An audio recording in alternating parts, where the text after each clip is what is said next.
This recipe is the easiest and fastest way to preserve your tomatoes. There's no blanching, no peeling, no simmering on the stove for hours, which is why when I don't have time to make tomato sauce, this is my go-to, and it'll be yours too. This recipe is delicious straight out the jar. But first, let me share with you how my family enjoys our tomato preserves at breakfast, lunch, and dinner. Tomato egg quiche is simply the perfect breakfast or lunchtime recipe that yields maximum flavor with minimal time. This quiche is made by filling a pie crust with these savory tomatoes, cheese, fresh or dried basil, with pepper and salt to taste.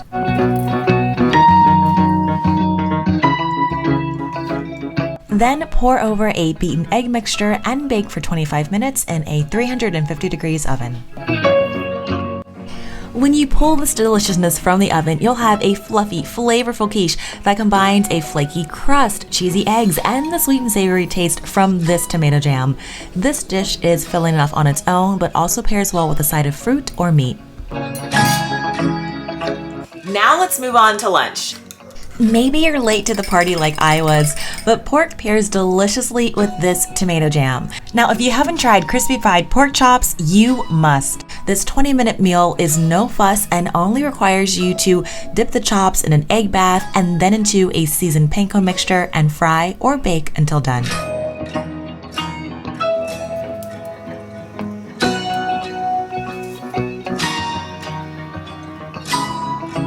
Basil and tomatoes are a necessary duo for me, and one of my favorite kitchen herbs is boxwood basil, which is a small-leaved, dense basil plant. Now, it has a slightly punchier taste than the more commonly grown varieties. Oh, but I love it. After you plate your chops, sprinkle on fresh or dried herbs and top each pork chop with a generous spoonful or two of jam. This tomato jam gives the crispy panko and meat a scrumptious, sweet taste that's brightened and balanced by the lemon rinds this recipe uses. I added a side of home-fermented mixed peppers, and this lunch was ready in just under 20 minutes.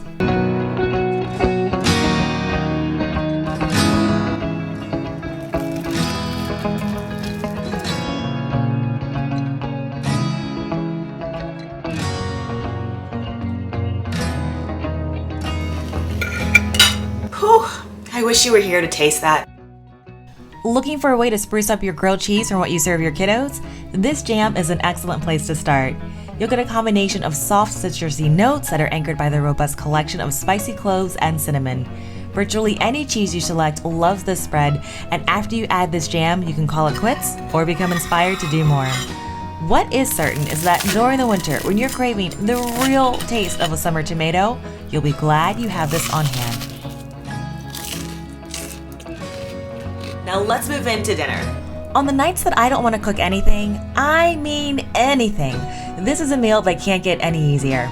Savory tomato glazed baked chicken only requires 2 ingredients. Take defrosted chicken legs or thighs and dump a generous can or 2 over the chicken.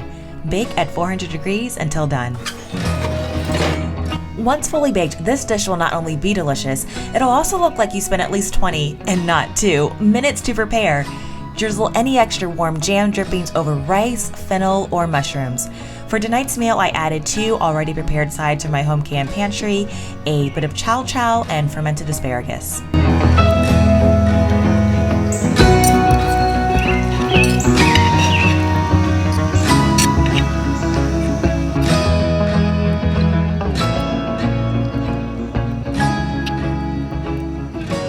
Now that's good. Tomato marmalade jam provides a twist to your burgers that you will find irresistible. Maybe you don't have fresh tomatoes on hand or you ran out of ketchup. No worries. This marmalade gives the classic look and taste of sliced tomatoes that have been marinating in a thick, syrupy glaze, which will make you want to kick your regular ketchup to the side. Spread on a bit of mayo, the home canned Dijon I've showed you how to make, and any other garden fresh fixings.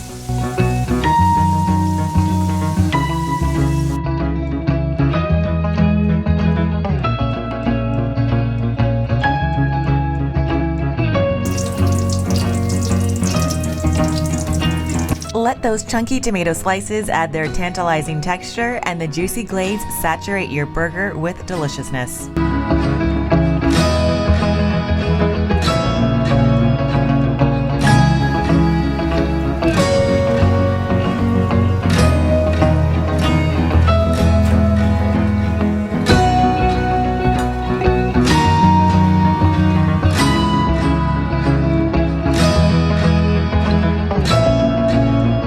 this is our first time meeting, hi, I'm Cassandra from the blog BecomingAFarmGirl.com, where I share canning recipes and ways to live a farm fresh life without land or livestock. Don't worry about writing anything down, the link to the printable recipe is below. If you're a returning friend that enjoys my canning recipes, you can automatically receive them straight to your inbox each time I post a video. Now, it's strictly the recipe post where I go a bit more in depth about things, it's not a newsletter. And if you've already signed up, the recipe, video, pictures, and full blog post is already in your inbox. Also, stay posted because in a couple of minutes I'm going to jump back in and talk about canning safety, my recipe tips, and other recommendations. Now let's get started. Start by thinly slicing your lemons and removing their seeds.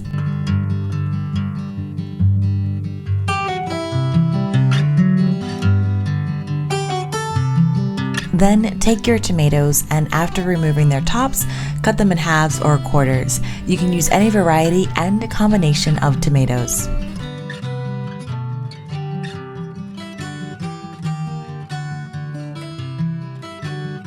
Transfer the tomatoes to a bowl.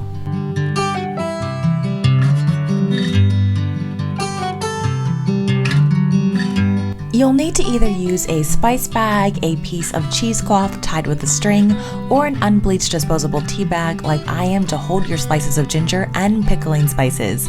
I prefer a disposable tea bag because I can easily transfer the bag and contents to my compost pile. There's no cleanup and it's cost effective.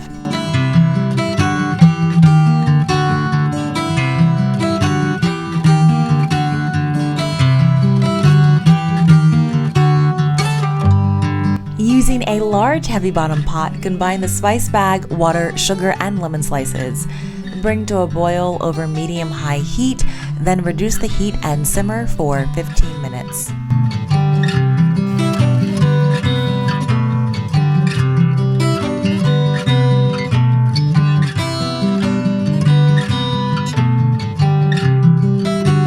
Now fold in the tomatoes and allow them to simmer until soft.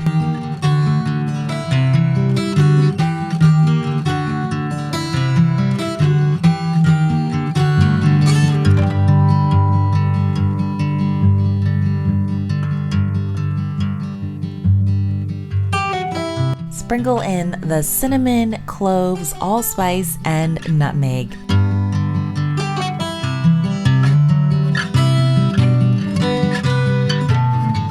Allow the tomatoes to simmer until the syrup thickens.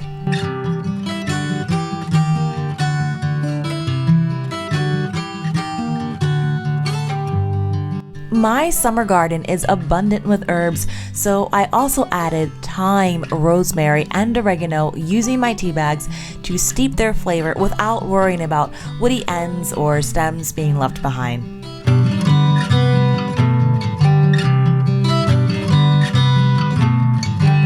Continue to let things simmer for the next 20 to 25 minutes. Alright friend, while things are boiling on the stove, I wanted to jump back in and share my recipe tips. First my intent in sharing canning recipes is to inspire you to create your own healthier, better tasting, and usually cheaper pantry items. And to share that canning is not outdated. In fact, it's the ultimate convenience food because you control what goes in and stays out of items you want to eat. But above all, I want you to be both safe and successful in your canning efforts. For this reason, I only used published recipes from sources like the National Department of Agriculture, the National Center for Home Food Preservation, and companies like Ball and Bernardin.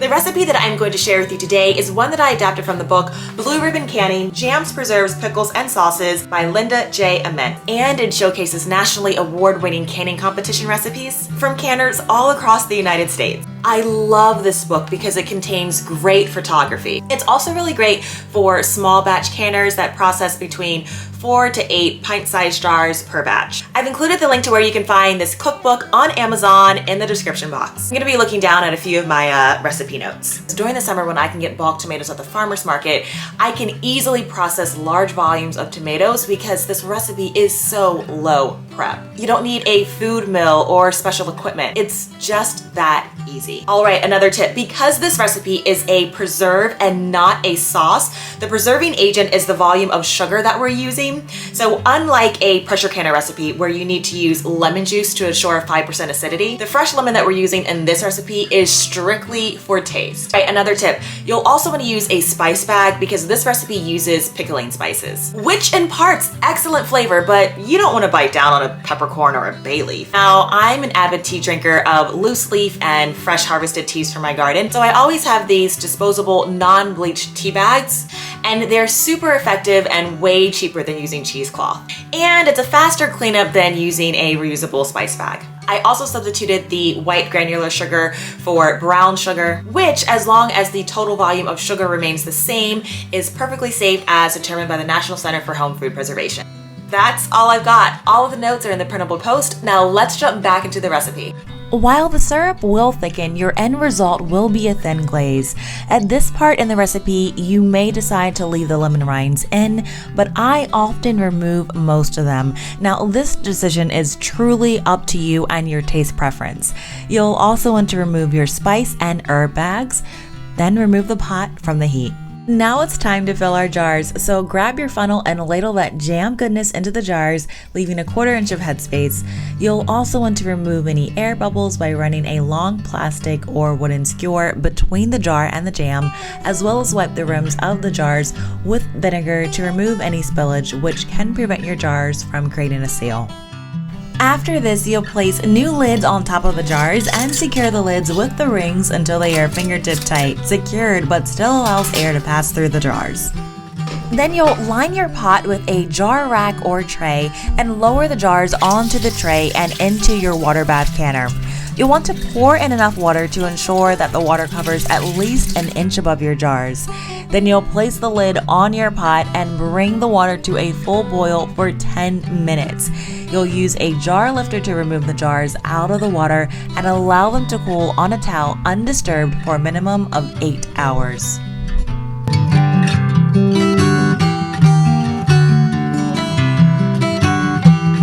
Confirm the jars have sealed by removing the rings. Use your index finger to moderately tap on the jars in a few places. It should not pop back up when pressed and be slightly indented in the center.